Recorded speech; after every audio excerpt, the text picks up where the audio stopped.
the hell's diversity? That's right. LA, Los Angeles.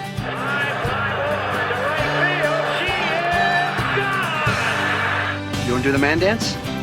First dance is yours. Nice boy, but doesn't listen to a word you say. I'm smart. I'm like everybody says. What in God's holy name are you blathering about? Go crazy, folks! Go crazy! Yee-hoo, Bobo. Ho ho! Guess what this is? I'm gonna guess it's the Thanksgiving Day podcast well, episode. it is Thanksgiving Day. It is So that would make this the Thanksgiving Day podcast. Toke LA's very special, very exclusive, mind you, Thanksgiving episode. What radio show do you know have actually ever gone and recorded on a holiday? I don't know one. Much less a major one like Thanksgiving. Right. We all listen to talk radio. They run best ofs. They'll replay an old episode that had a lot of hits or whatever. We're doing it live, ladies and gentlemen. They have no respect. For you, no respect. And you know what? I question their work ethic. I do too. And So- their ethic of entertaining the American people who want live Thanksgiving Day entertainment. Absolutely. And you know what? We love being here. We love doing this podcast. We're here on Thanksgiving Day. We've eaten ourselves fat and stupid. I'm so dumb and Bob is enjoying a post-turkey, what do we call that? Little medication? medication. I'm medicating for eating so much. It's boy, did that cause a headache. Thanksgiving episode, ladies and gentlemen, Token LA. We're going to do, we got a lot of things to talk about. We haven't sat down in a while. So I've got, I want to tell a really funny story right off the top, Bob. I'm You ready. haven't heard it yet. And you'll love it, I think. Just being an all-around sports guy, basketball, and you know what? This touches on your hatred of the Lakers. Yep. Let me correct that. You said you don't really hate them. I do not. You hate Kobe Bryant. I hate Kobe Bryant and I hated Magic Johnson. You hate Magic The Johnson. two- It's safe to say. I hate to interrupt. The two greatest sports days of my life, and this is me being don't morbid. say it. They are. Don't say it. They are. They are. Growing up as a Chicago Bulls fan and as a Chicago fan, the two greatest sports days of my life. I remember exactly where I was when Magic gave that press conference. I mean, I was shocked, but I was like, "That's messed up." But So listen, we got some sports to talk about today. Let me tell. I got a quick story. I met some friends out in Venice a little while ago. We were at this cool little bar. It's on the edge of Washington, when Washington runs right into the sand. Basically, it's Right. called the Whaler. Yeah, I'm sure you've heard of two-story, it. a little yeah. two-story job. They got a cool. It's kind of dumpy, but it's prime real estate. You got an Yeah. outdoor upstairs deck where you can see the ocean. Yeah. So cut to the chase. We had this buddy named Kurt, and Kurt shows up about half hour after I do, and he's wearing these glasses that are really popular now. Those nerdy glasses. do they have the glass in them at least? They have glass in them at But least. it's glass. But they're not prescription. Right. It's dark, so they're stupid. And plus, not only does he have those dumb-looking glasses, it has white tape in the middle okay. to make it extra nerdy.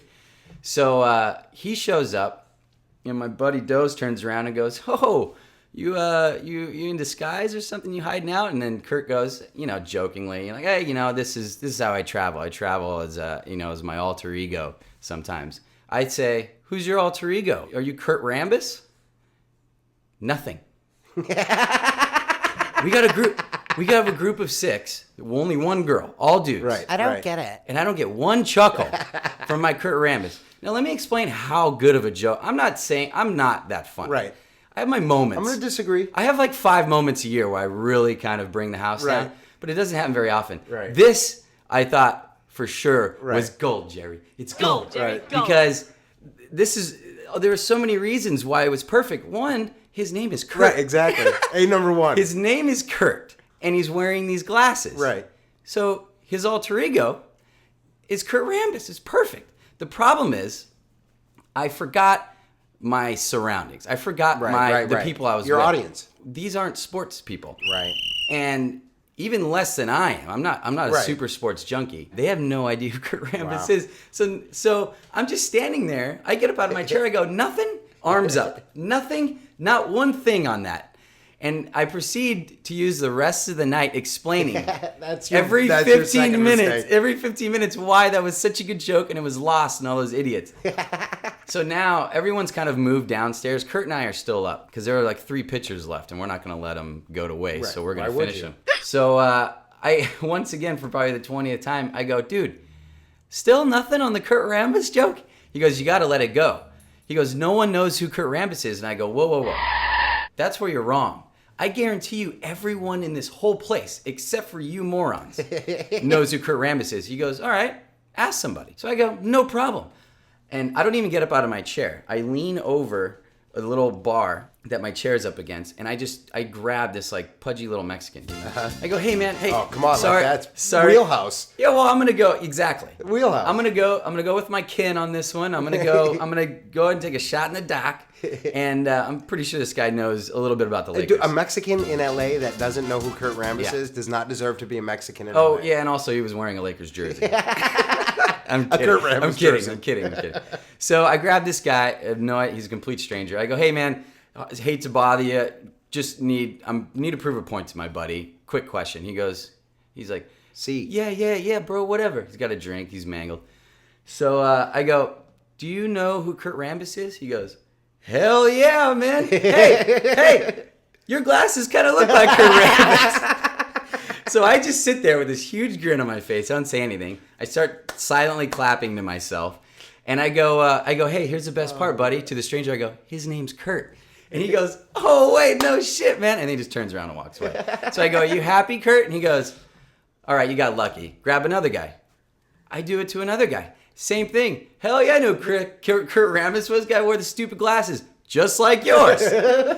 So he makes me do it to 3 people. 1, 2 for 2. Oh I grab my a God. third guy. This guy's a huge black dude. Right. And he's dancing by himself out on the deck. So I go right up to him mid-dance. And sure enough, he knows exactly who he is. I tell him the whole story. He's like, man, that's some good shit. That's fucked up. You guys didn't think that was funny? And I'm going, are you guys happy? Are you guys happy? Your name is Kurt. You showed up wearing these glasses, said you was your alter ego, and your alter ego must be Kurt Rambis. So the next time this happens, just laugh. Because whether it's funny or not, it's supposed to be funny. It was so frustrating. Have you ever had something like that happen to you where you thought you just had Gold, Jerry. gold like this, ace up your sleeve? Every day of my life.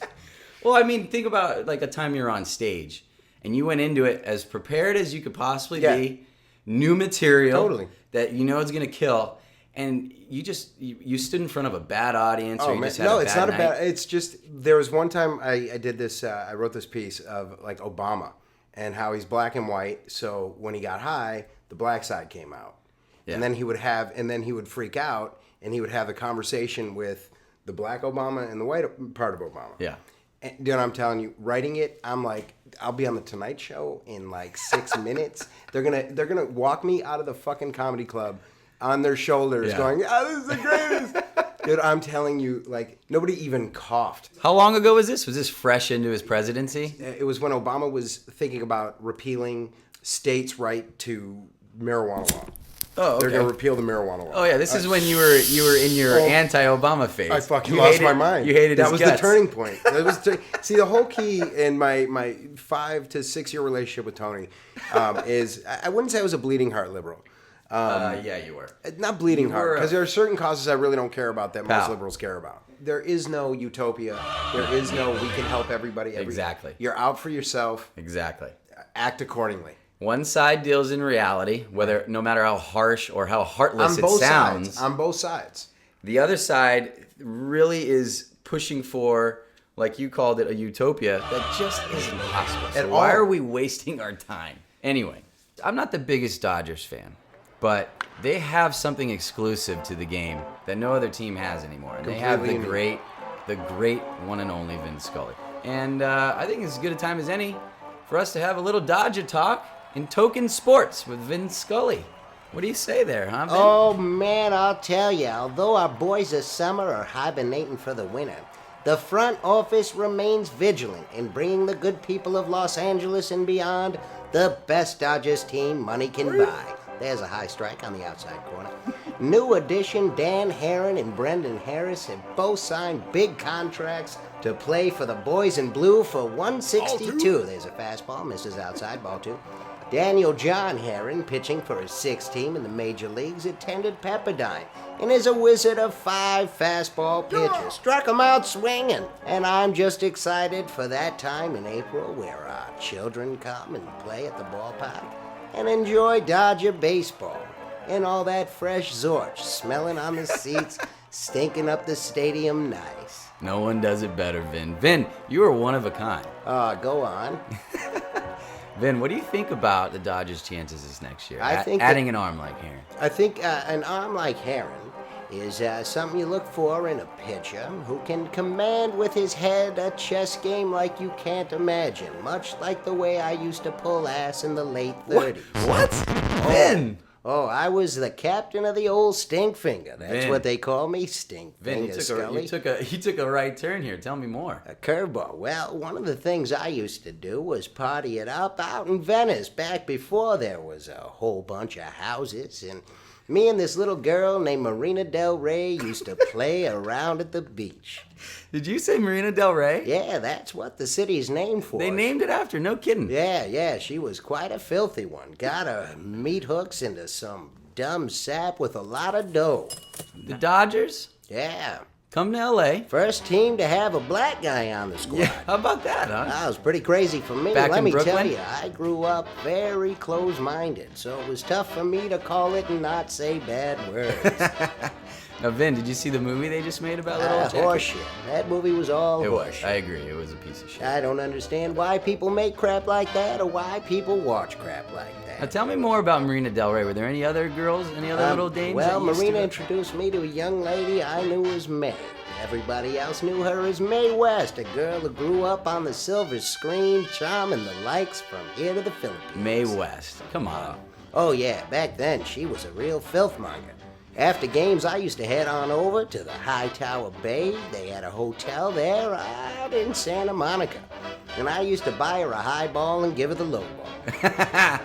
What was the hot spot then, Vin? The hot spot was Mae West's vagina. Ball on the outside corner, that's going to be ball 4.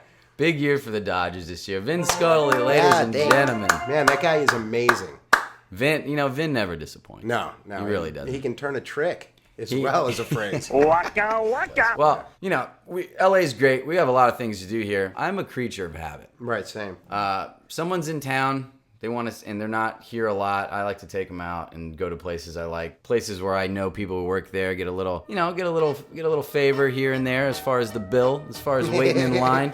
Nothing worse in LA than waiting in line and paying a cover at the door, and then waiting for your drinks, and then paying $12 Yeah, for then that paying drink. $15 for a beer. It's a joke. So, I got some spots here on the west side. Sorry, I'm leaving the valley out of this, but no one cares about the valley anyway. I don't get it. So, Bob, you got some spots, I'm sure, I right? do. My favorite spot in all of LA is Malibu.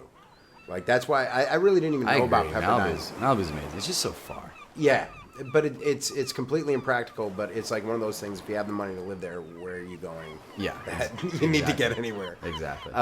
But Duke's Duke's in Malibu. Duke's Okay. Malibu. Great call. What's better? Best breakfast buffet in the world. No kidding. Yeah, Never had it. like $18, $20 with tip and drink, 25. Yeah. It's a good Sunday morning. Take the old girl there. Big brownie points, and it overlooks the ocean. Yeah, You the see view is dolphins. killer. So I can't recommend Malibu enough, and then Duke's on Sunday morning. Holy jeez! I've Call been and get to a Duke's. reservation for a table. Well, see, I've been to Duke's so many times. I've only been in the actual restaurant part probably twice that I can think of. Most of the time in the old barefoot bar. Yeah, there's the barefoot bar at the end. I go straight there. There's no reservation needed. There is a little bit of waiting for tables, but it's such a revolving door. People just charge in there. They get some appetizers, they drink, and then they're out. Yeah. And if you can But get the the money buffet- spot, the money spot in the barefoot bar is at the bar, far corner, right up against the window. Yeah. That's the money spot. And then there's the outside doors right there. Exactly. If I were to they're like, okay, you have to leave town tomorrow. You get one place to eat at. Where are we going? We're going to Duke's. I'm going to Duke's. What's another one of your favorite spots? My favorite place like to go out in LA is the Soho House. And that's We talking out like on a date, meet up with friends. If like friends, because I don't have a membership. You need a membership, and it's like a hootie tootie snorty thing. A membership, really? Yeah, Nice. Yeah, and you have to know 2 other members. It's like a jerk off bullshit. Yeah. LA thing, but it's an awesome place. I've had nothing but great times there. And you know never what? had a bad There's time. nothing wrong with surrounding yourself with successful people every now and Doesn't then. hurt. Sometimes, it may just rub off on Yeah. you. You're praying. I went there. Right? I went there 2 or 3 Christmases ago, and I was with a buddy of mine who's an actor, a pretty successful actor. No way. I swear that I have a successful friend, and we were with another buddy, and it was Christmas. We were bored as shit. We took mushrooms. I'm so wasted. And we took mushrooms at my buddy's house, and then took a cab into Soho. Walk upstairs. There is not one human soul in there that's not working, except for one table, and they sit us right next to that table. And we're it's about 40 minutes from my buddy's place to the so it's kicking in. We're just all like gig. What time of night is this? It's like around 10. Oh 11. wow. Okay. The witching hour. It's starting to get there. So we get in there, and we're like, I don't think you've ever tripped on mushrooms. I've never, no. Yeah, I've heard it's amazing and everyone should try it. I don't. I've never really had. I've had a couple of great times. This was a great time on it, but like every other time, I'm just like I can't sleep afterwards. I feel funny. Is it a long high? Yeah. Oh, okay. And I don't hallucinate. No way. Like most Get people real. hallucinate. I'm just like, no, I see everything. Is that a bad It's thing? Just, You want to hallucinate? I want to know what everybody talks about. What the fuck hallucinating is? I have no idea. I've never seen anything other than what's there. Well, you were a liberal for most of your life. So I would say you're hallucinating. So anyway, long story short, we go to sit down, and she sits us down. Again, this place is 2,000 square feet. She sits us down to a table with 2 guys sitting there. One guy smoking a cigar. It's Sylvester Stallone. No kidding. Yeah. I'm tripping on fucking mushrooms. Oh, no. There's a 60-year-old Sylvester Stallone standing there. And now he knows my buddy. He wanted him to be in one of his movies. Okay. So me and my other buddy sit down, and we're just staring at each other, and all of a sudden I just hear, "Hey, yo, what's going on, kid?" And he starts talking to the guy next to So him. does he really talk like that? Oh, that's his actual voice. Oh, there's no doubt. That's the way he talks. Wow. You know, it's not like a little That makes him even It's cooler. not like to he me. talks like this, and then he Yeah, just figured out that this would be great so. character. See, that's what I think. I think his whole thing on film, on screen, is an act. Right. And he really has some dumb Tyson Right. voice. So he No. really talks like that. Oh yeah, and he's just like going on, and my buddies, and we're tripping on mushrooms. That's hilarious. And he tried to get him to be in my movie. He didn't want to be in my movie. He said, called his agent. He said his agent wasn't returning my calls. I'm like, this kid's got to be huge. This kid's going to be a big star. Big star, this kid. And my eyeball is almost popping out of my head. I'm Yeah. holding in such laughter. Now, at any point when this is going on, do you think that you're imagining it? You're actually hallucinating that Sylvester Stallone Didn't is dawn on me talking? till just now.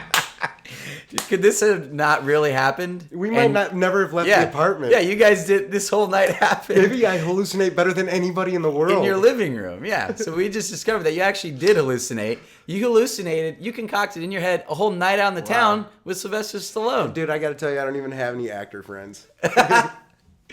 That's fantastic. Oh, man. So the Soho, huh? Soho is incredible, just beautiful. If you go, just be like a normal human being having a good time. It so lends itself to that. But if you're going to go there and be a gawker and a jerk off, that's when the Soho House becomes something else in 2 years. Now let's talk practically. What are you dropping money wise on just a night? Not a crazy night, but if I'm going out with like my buddies, you're buying drinks. $2 bills. Yeah, 150 to 2. Yeah. But like I go with my buddy who dig is in. smart enough to take care of everything. Yeah.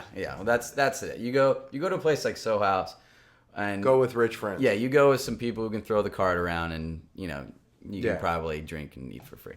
Yeah, it's pretty great. Any other places you like? Dominic's as well. Dominic's is my non douchebag place to go. Oh, nice. Where Dominic's is is Beverly and San Vicente, Okay. like La Cienega, just west of Beverly Center. Oh, wow. Best Italian food, great date spot, great drinking spot, great everything. Can't go wrong at Dominic's. Pricey? Medium. Medium. $80. $80 that's for not bad like at a date, be like Yeah. 80 to 100. Fantastic. If you're getting a couple drinks. Reservation? Helps. It does help. Yeah, if you want to eat outside. Don't you can, but you'll have a better time outside. Yeah. So you got good bar too. Good bar inside, good little bar outside. So that's a good list, and that you've actually, other than Duke's, because I've obviously been to Duke's 10,000 times. I've never been to Soho House, and I've also never been to Dominic's. So you're giving me go to Dominic's. You're giving me some right away. places to check out. Take the old lady to Dominic's. You will get yourself. And when I say brownie points, I've been using it a lot. Brownie points means anal. Well, yeah, I didn't think it meant anything just else. wanted to clarify. I just wanted to make sure. Yeah. So Bob, my favorite spots are a little different than yours, I think, because mine are geared more around drinking than actual fat boy eating. Yeah, because if I'm going out, food, I often don't even eat because a meal gets in the way of me drinking sometimes. So, I'm gonna start at the bottom. Okay. I'm gonna go the other This way. is number 3. Than you. My second runner-up, third favorite spot is in Santa Monica.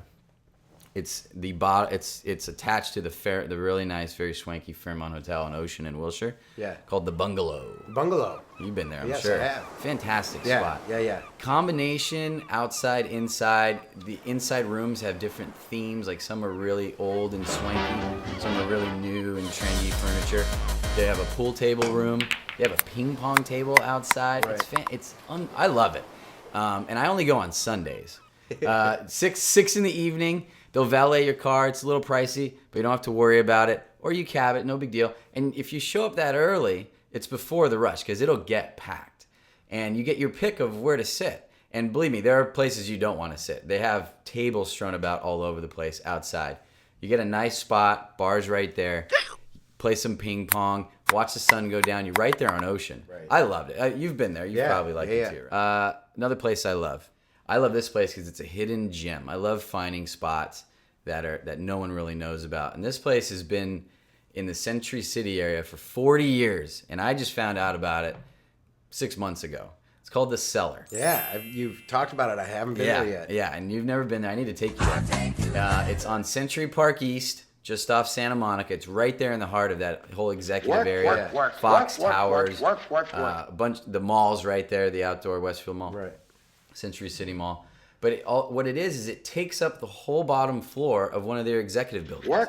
And it's just, there is no sign that says The Cellar. Right. All there is, if you know the Cellar's address, there's a big block, like concrete block with the address strewn across. And that's the only really way you can see it off the street. Parking's horrible because it's such a small spot. But it's this little dive bar. And it's this really calm, very cheersy atmosphere dive bar. I love it. Cheaps to drink.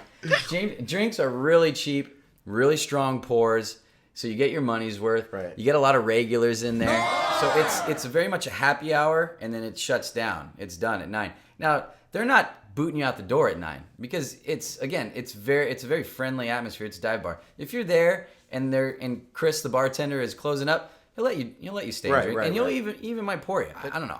I love it. Right. But I'll go there. I'll post up. Chris will pour me a nice stiff, whiskey and ginger ale. I find myself drinking more Jameson than anything else these days. But there are just having bartender friends. I've gotten into some really cool whiskeys. Like Bullet whiskey is really popular with all the hipsters down in Venice now, and it's not bad. I just had this Japanese whiskey called like Yamazaki or Yamazuka or something.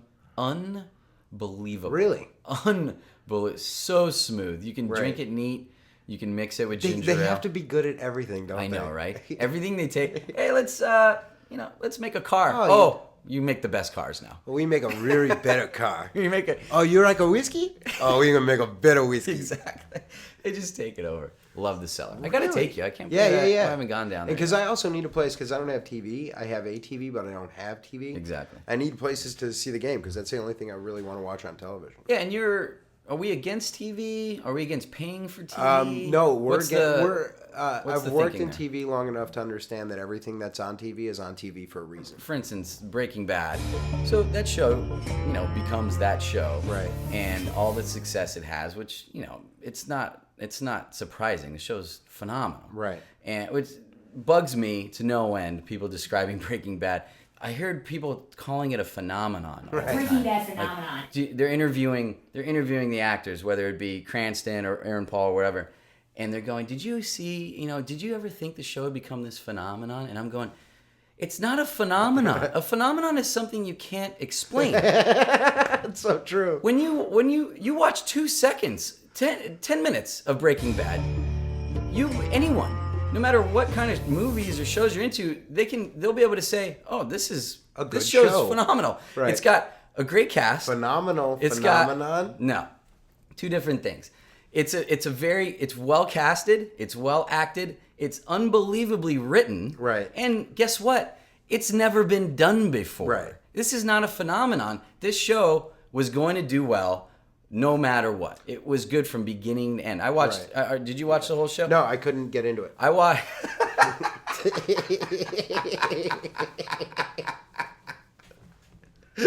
I could. Thanks, Bob, for totally just throwing a grenade on my whole fucking diatribe I just went through. I didn't disagree with you. The show, I guarantee you, if you gave it an effort, you're one of those guys when shows take off, you purposely don't watch.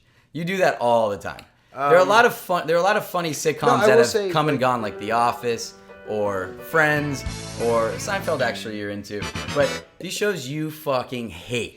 Wait. But these are really funny shows. Breaking Bad, I did try.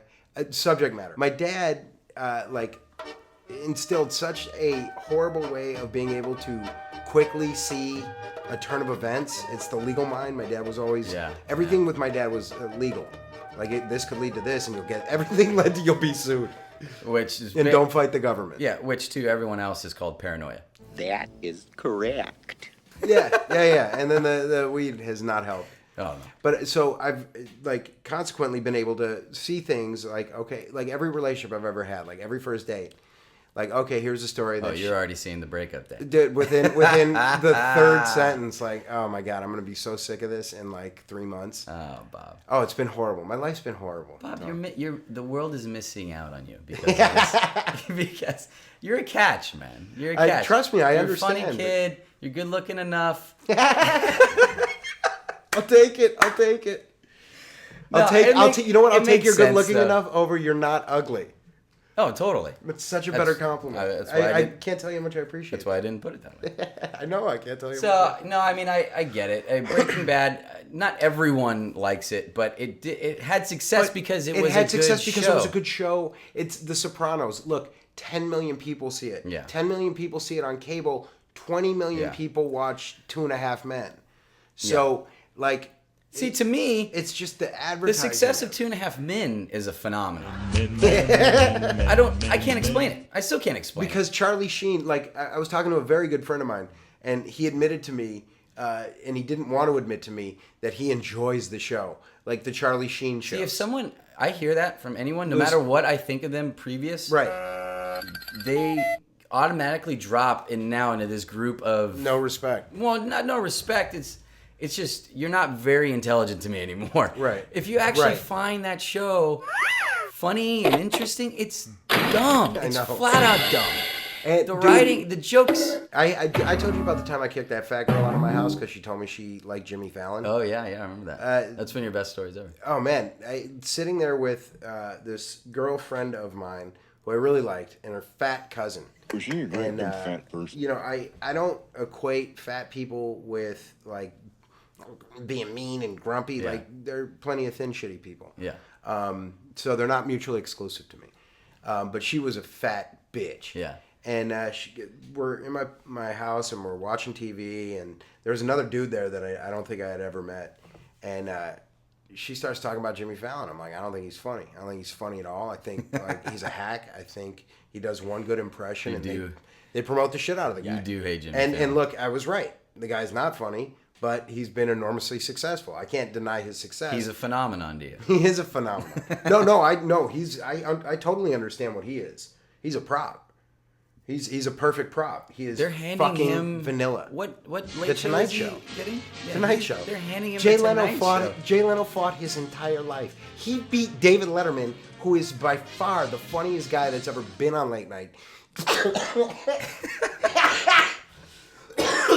He's that funny. That's how sick Jimmy Fallon makes me. He makes me throw up. Look, Johnny Carson did it for 32 years. Yeah. Johnny Carson was a brilliant TV guy before then, and then took over something Jack Parr did. Jack Parr was fucking brilliant. Steve Allen Who were the hell fucking is brilliant, Jack man. Parr? Jack Parr did the Tonight Show for 5 years, and he was a famous comedian. Prior in the to 60s. Carson? Yeah. Wow. Carson took over for him. How old are you? I'm a student of comedic history, my friend. Oh, okay, that makes sense.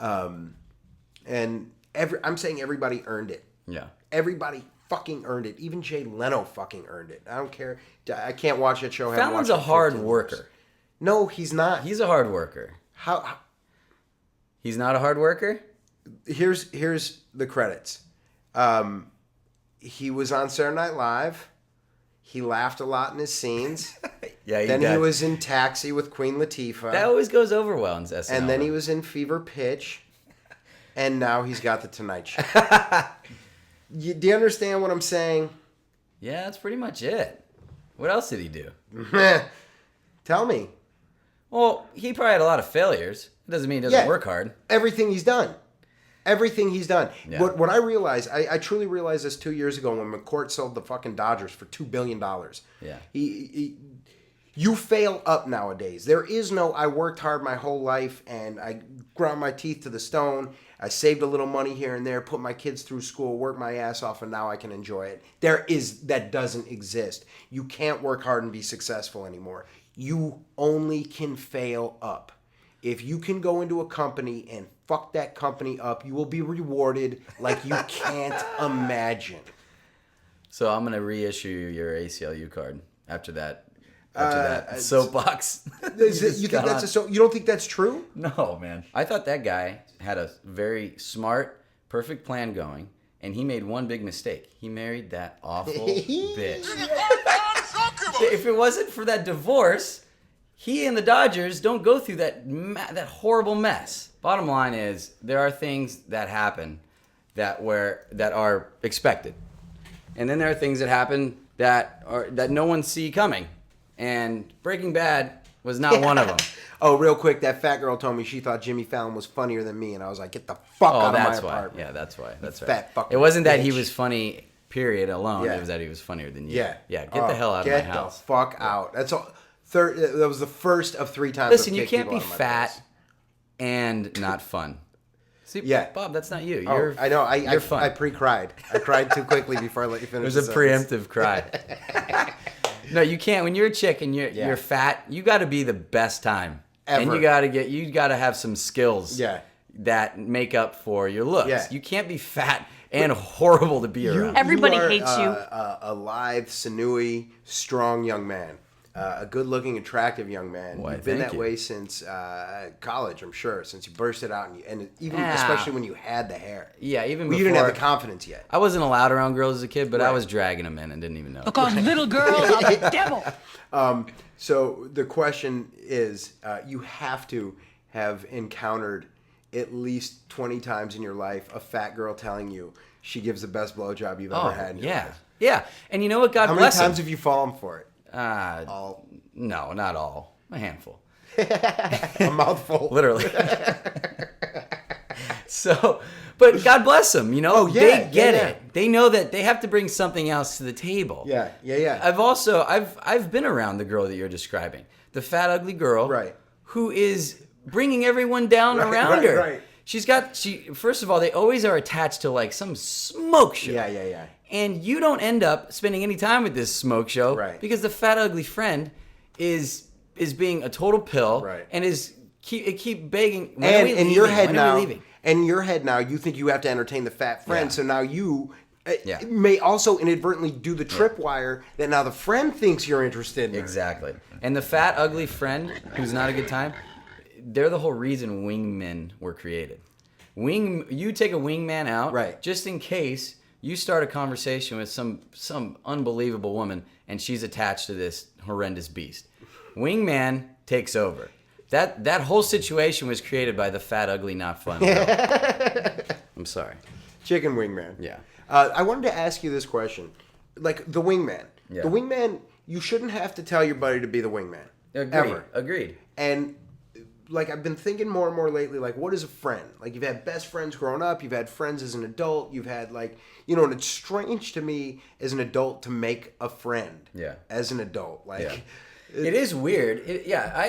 most of the friends Tony, I he's have, my new friend. Yeah, most of my friends, you know, we're a little older. Most of our friends we've had for a long. We're not making any new friends. We're very friendly, right? And you know, I'm at a bar all the time, and I'll talk for an hour with a complete stranger, but we're not exchanging info and we're not hanging out. Maybe go catch a movie later. It rarely happens. I'm not saying it never happens. I actually, one of my good friends now, I only met a few years ago on a golf course, and anyone who plays golf, they know that, you know, if you go out as a pair or as a threesome, golf courses, especially if they're busy and they have a lot of traffic, they'll throw strangers in with you to get that foursome. And some courses even allow fivesomes. So and you're waiting. You're spending that time waiting. Yeah, and you spend a lot of time with these complete strangers. So it forces you to kind of go, hey, I'm Tony. What's your name? Where are you from? What do you do? You know, you golf here a lot. You know, you get in this. You know, most of it's meaningless and it's point. You know, it's just trying to pass the time. Yeah, and make it less awkward. But one of my good friends now, Kieran, he's this Irish kid from like upstate New York area. I love the kid, and I met him on a golf course 2 years ago in my 30s, and that doesn't happen very often. But the point is, I met Kieran just a few years ago, and like you're saying, that rarely happens. Most of our friends, we're at the age we're not meeting anybody significant.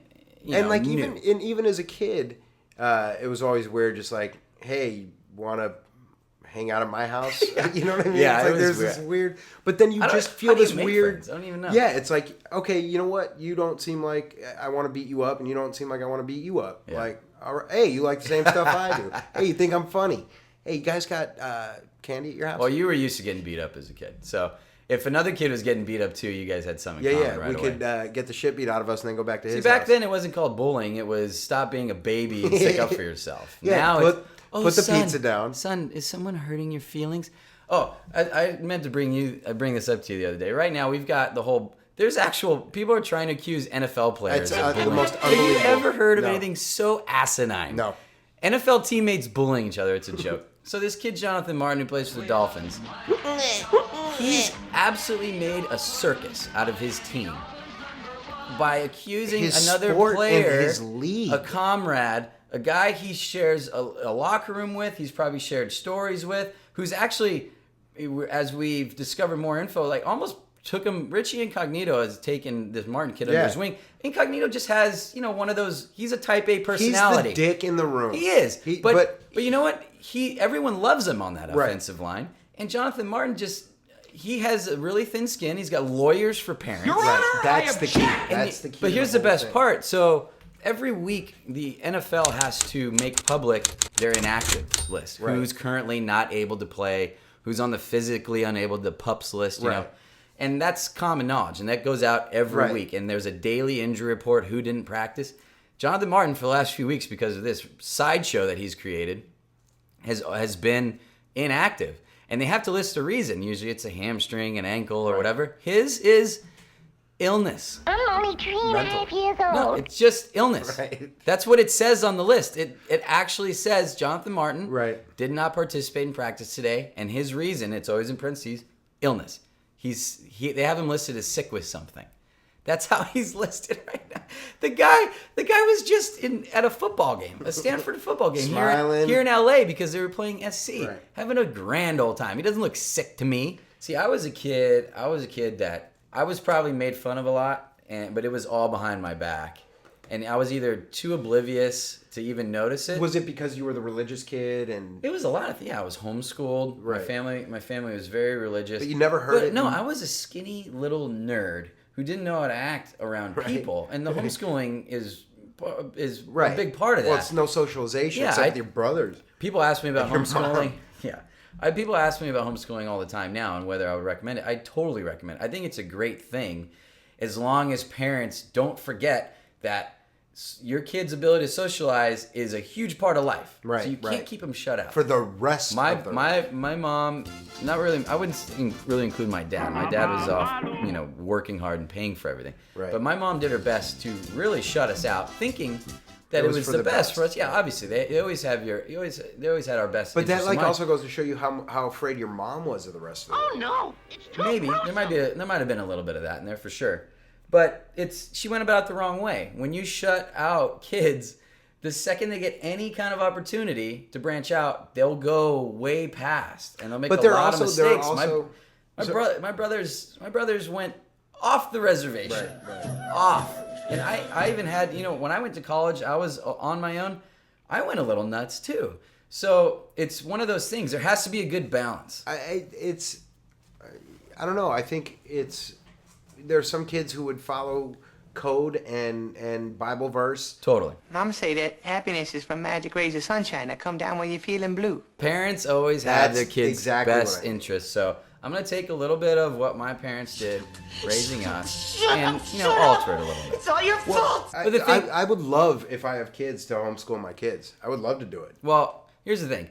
I have kids down the road, and my little boy comes back to me and goes, hey, this kid picked at me at school. I'm going to go, well, then fucking stick up for yourself. Yeah, exactly. I'm not going to go march down there and demand answers. Are you nuts? Are you kidding me? Then your wife is going to look. I know, and your wife's going to look at you like, how can you not want to say that to the kid's parents? Yeah, no. Like what I wanted the kid to do was hit him in the mouth in the first place. She gets a backhand, and we go about our day. No, here's the thing. I mean, oh boy, that's how I kept me in charge. This all started with me. I was trying to say, like, I should have been picked on. I was this little nerd. I had no social skills. I didn't know how to act. I dressed like a geek. I was really good in school. I was the template. I fit everything on kids who got picked on. Until people talk to you. Well, no, what saved me was I played sports. And I was really good. I was a really good ball player as a kid. That saved me because I had friends. Whatever team I was playing on, whether it was a club team or my high school team or whatever, I was off that field. I was that nerd that everyone thought, oh my God, that kid, is he really wearing that Pendleton shirt? But I spent the afternoon on the ball field, and I had 25 guys who were instantly my friends. Right. And when some schools, the athletes run the school. So I had some guys who basically ran my high school who were instantly my friends, and I was a freshman. Well, it's like, this is kind of what I went through. Was I was always friends with 2 or 3 guys in bigger groups. Yeah. And I was friends with everybody. And I didn't like it. A lot of people didn't like me, and I didn't like a lot of people. But I got along with enough people where it wasn't that you had to accept me. As like, if I was at a party, I could hang with these guys and not be in danger. And like, especially with going through what you went through, is you weren't a nerdy personality. You just hadn't been socialized. No, I was, dude. I was awkward. I was really. I'm not. As an adult, everything is filled out, but I was a twig. I was knock-kneed. I never knew what to do with my hair. I had all kinds of hair. I was super skinny. Like I didn't know. I had nothing going for me. Put it that way. Really? I had nothing. Little girls liked me and all that because I was cute. But when it came to boys, when it came to boys my age, I was all kinds of awkward. Even talking to them, like the more talking, everything, because it was the homeschooling thing. Right. No, I understand. I was at home with mom all day long, and when I was allowed to socialize, it was with other homeschoolers who also didn't have the social skills. Mama says that. But on the ball field, you didn't have to be able to carry conversation. I stepped up there, I whacked the ball around, I made plays, and I was good. I was in my element. Right. I still didn't know how to talk to any of my teammates, but I was part of them. Right. And you all spoke baseball. That's part of growing up, is learning how to be part of a group of people, right, and share their interests. What's your individuality? And learn to rely on each other. How does your individuality mesh with the group?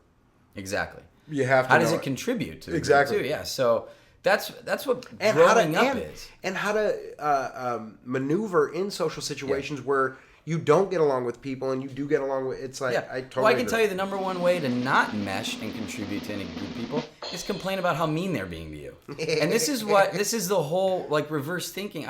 This is what's so dumb about this whole bullying phase we're in right now, where you going to mom and crying bullying, I'm being bullied, is making things worse for you. When you're 25 years old. Well, even when you go back to school. So mom marches down and demands answers. The kid gets suspended. But now you're the kid at school who went and ratted somebody out. And everything now is worse for you. You just made things worse.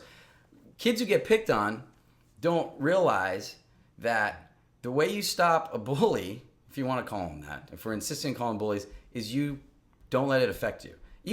Or don't let it but you know outward. what, though? You know don't what? show that it affects you. You know what? Here's the deal. I think what just kind of hit me, and I didn't mean to interrupt. It's not so much that one guy. It's one-on-one. It's one guy, and there's 3 guys around him. So you're intimidated. Well, you're talking about... It should be intimidated and not bullied, because you're being intimidated into being afraid for your safety. That I understand. But at a certain point, too, then, you have to learn how to defend yourself either through your words or physically. Well, you're talking, the situation you're describing is you're actually worried physically for yourself. I'm not talking about that. But I think, like, high school, that's where that exists more. I think it does. You think physical harm on kids? I'm not saying it doesn't exist. I think more of the bullying I'm hearing about these days is psychological. Words. But it's like a girl on Facebook. They're 14. They're in school. Yeah. And one little cunt, excuse my language, gets the idea that they're going to make this other little girl feel like shit for whatever reason. Yeah. Because she wears loafers. Yeah. Whatever reason it is. Yeah. So she gets 5 other girls to do it. It then becomes the mob mentality of the intimidation, not the bullying, that leads these girls or little boys. But a grown man... Yeah. A 300-pound grown man with lawyer mommy daddy. Unbelievable. Doesn't like the way he's being treated. It's a joke. It's an absolute joke. And he's making the NFL right now into a side. I mean, it's giving the media outlets so much. But it also ammo. goes in line with the NFL taking great strides in player safety, which I totally agree with.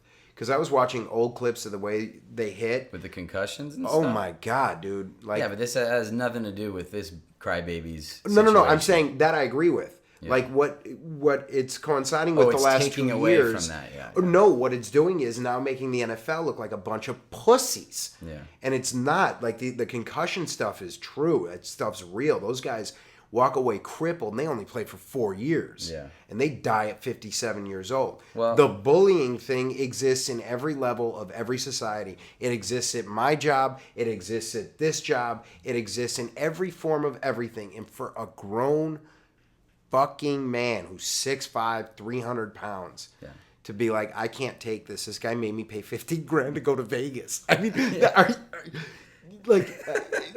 rich man problems. Yeah. Who has a lawyer mommy daddy who know how to sue, so you can now get more money. Yeah. And I don't think people who cry bully care about being seen as little bitches. They don't. Well, they don't think that far. They're acting on their first emotion. And their first emotion is, my feelings don't feel very good. And someone needs to fix this. And they're emotional people. I think parents are to blame for this. Because if you raise your kid with a little bit of confidence, I think can solve so many problems. It saw friends who always complain about not being able to get girls or whatever. Right. I go, well, this is why. You're complaining about getting girls. You have no confidence. Girls can smell it on you. Confidence can help you succeed in the workplace, in sports, whatever. It's just...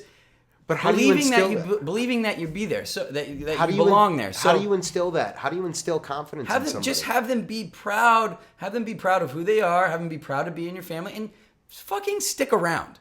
Like, that's not Martin's problem. He has both parents. It's unfortunate that they're both lawyers. That's his problem. But most of the NFL, NBA players, they only had one parent growing up. So it's seeing what mommy did, working 4 jobs and all that. There's not much pride there. So the first thing they do is when they get a bit of money, they buy a $10,000 fucking gold chain, and it's, hey, look, I made it. I'm not, I'm not where, I didn't have to do what mommy did. Bullies back down. Bullies bully. They say things hurtful because they want a reaction out of you. When they don't get that reaction, when you don't give it to them, they'll move on. Right. I promise you, they'll move on. You're now off the radar. They're not gonna. You're not cool instantly or anything. Right. You're not gonna be able to hang out with them. But you know what? They're off your back. Right. Just ignore them. And then 2 months later, they're your buddy. I'm not saying, maybe, and most likely. I'm not saying shit doesn't hurt. Words do hurt. Things do hurt. You don't like being called or treated, whatever. But if you just don't show it, and that's what confidence is. Confidence is, not everything in life is peachy and rosy. Well, it's being able to funnel it and still remain positive. I wanted to ask you this. Do you think that so much of this thing has to do with they are different generational players? Cognito's 33, he's 25, second year in the league. Cognito's been in the league for 8 years. Totally. This is a guy, Cognito 33, which means he was born in the late 80s, early 90s, or no. If he's 33, he was born early 80s. Early 80, 80s. 81. So he grew up in there. This dude, Martin's 25, so he was born in 88 and just grew up 8 years of pussification. Yeah. We play to ties. Everybody should hold hands and give hugs, and everybody should get health Everybody's care special. and pay for rubbers and birth control for other people. Because that makes total sense. Yeah. Like what you do on your time, I should pay for it. Exactly. We finally come to that as a society, and I finally see that. He's in that generation. Exactly. Incognito's not. And Incognito comes from a generation where when he was Martin's age, the guys that he played with beat the fuck out of him. Yeah. And you know what? It's either beat or be beat. Right. That's it. Right. And in football! In football! They're playing football. Would that make you love me? I get SAG-AFTRA magazine, Screen Actors Guild, because I'm a union member. I get this magazine from the union. They did a 2-page thing about a research study that UCLA did about how LGBT people feel about them being discriminated against in the entertainment industry. What? Right. Discriminated? Discriminated. When No, have you- wait. Feel discriminated. Not actual. There was no documentation. What world is this? I haven't watched. When was the last time you watched a show without a gay character or some sort of? Or no, it was actors who felt like they were still being discriminated against because they're gay. But again, it came down to That's funny. how they felt That's that they funny. were discriminated against. Nobody said I was discriminated against. The casting director said, I'm not letting no faggot be in my movie. Yeah. The casting director's gay. The producer's gay. The writer was gay. Like, what are you talking about? I was reading this on the toilet, literally shitting my fucking brains out. I was so mad. It's how you feel. Yeah. Like, I feel like I should have walked into Hollywood. My whole life I heard how Jews run Hollywood. I thought I was going to walk to Hollywood. There's going to be a fucking Jew door. I show them my Jew card, and they're like, here's your sitcom. Exactly. Guess what? I feel like I'm being discriminated against because I'm Jewish, and I'm not getting my right Jewish fucking running Hollywood card. You should sue. Your Honor, I object! You've heard my theory about players coming out of retirement or when they're done playing, they stay in their sport. It's not because they're talented and they want to keep around their sport. It's my theory is now they don't have a sport to play, they're around their wives year round. And no discipline. They can't do it. They can't be around that lady all Why year round. don't I drive the kids to school? This will be fun. No, can't do it. Right. So either the wife drives them nuts and they got to go back, or the marriage only works when they see you. Brett Favre 3 came out months of retirement four times. He gave his wife year-round a shot 4 separate times, and he couldn't do it. And you know what? Now he's filling his time with dumb Levi's commercials. And how thankful is he that he got all those concussions? He doesn't remember that he's married to her. Yeah, see, they just can't take it. They get used to a routine. Yeah. And somehow they got to fill that time with something. So the best way to do it is either come out of retirement and play again, or coach. Or commentate. That's how you do it. Right. That's how you do it. So I don't know. Obviously, every single one of them, even when they're gray and old, would still love to be playing. Right. I, every single day, would love to still be playing. I never played a fucking day of high school ball, and I still want to play baseball every day of my life. Why do you think I drink so much? Why do you think I'm at Old Tony's every Friday? Speaking of Old Tony's, my number one favorite place in LA. Hey, we did it! It all comes back. It around. does. We take a long, circuitous route, but we get there eventually. Hey, we're here. Exactly. My number one spot, Old Tony's. So I went, what was 3? Bungalow, then the Cellar in Century City. Old Tony's I love Old Tony's. And it's very much like Duke's, where there's a restaurant section, right? Where it's everything's got a view, serves really nice food. It's a little pricey, too pricey for the caliber of food, but I'm never down. Right. They have a lighthouse attached to the restaurant. You wind up the little staircase, and it's this bar. It's an upstairs bar in the top of the lighthouse, circular. They usually have a little guy playing like acoustic music up there. Unbelievable view of the marina. Right. The bar at the top of the lighthouse is my favorite place to enjoy a drink. And they do serve you food up there as well, just not a full menu like in the restaurant. You know, bar food, whatever. Well, half menu. They have a drink there that's called the Fire Chief. Yeah! And it's an inexpensive drink, but it's so strong that every time you order it, they just let you keep the glass. When I lived in Redondo Beach with my buddies, our entire cupboard was full of Fire Chief glasses from Old Town. That's how many times, that's how often we went there. But unbelievable view, strongest drinks in LA. It's very much a hidden gem right on the pier. Great view of the water. Old Tony's my #1 spot. I got to take you there. So you haven't been. You've been 2 of your 3. Yeah, you haven't been to 2 of the 3. And I hadn't been only 1, I think. 2. No, 2. Yeah, same. Yeah, So but good. I did a 4 for. Oh, that's a 4 right. for 3. That's right. So you gave me 2 places to check out. You're gonna have to investigate. I gave you 2 places, and we'll expand our Dominic, horizons a take little your. bit. That's what we're all about here, right? Is expanding our horizons, Bob? I believe so. I Let's try be to do thankful. it 8 minutes every day. On this Thanksgiving, November 28th, 2013, let's be thankful for our ability to expand our horizons. How about that? I'm very thankful for that. I'm thankful to do this podcast with you. And I'm thankful for another year in the books for me. I'm thankful for everyone out there listening to us right now. Me too. I think, you know what? I think you guys should have a good time for the rest of your Thanksgiving. And enjoy your stupid family, enjoy your stupid wife, and have a great friggin' night. That's unnecessary. None of it's necessary. Listen, we just did our show for everyone. For every one of you on Thanksgiving, we're here. We sat down. Sacrificed. We touched on a lot of things. We did.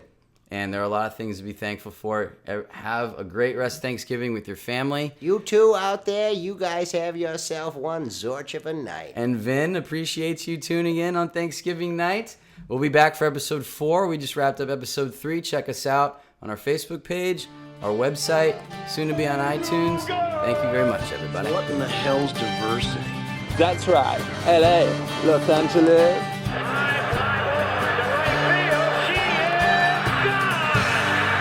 You want to do the man dance? First dance is yours. Nice boy, but doesn't listen to a word you say. I'm smart! Not like everybody says!